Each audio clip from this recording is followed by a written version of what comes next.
بسم الله الرحمن الرحيم.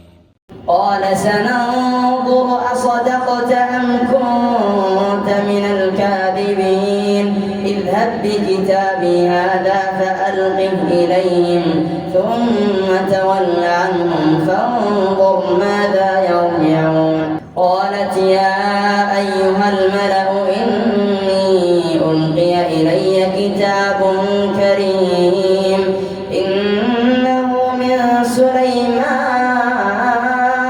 وإنه بسم الله الرحمن الرحيم ألا تعلوا علي وأتوني مسلمين.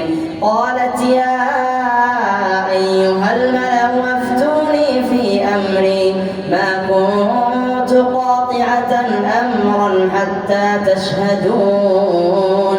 قالوا نحن أولو قوة وأولو بأس شديد والأمر إليك فانظري ماذا تأمرين. قالت إن الملوك إذا دخلوا قرية أفسدوها وجعلوا أعزة أهلها أذلة وكذلك يفعلون. وإني مرسلة إليهم بهدية فناظرة بما يرجع المرسلون.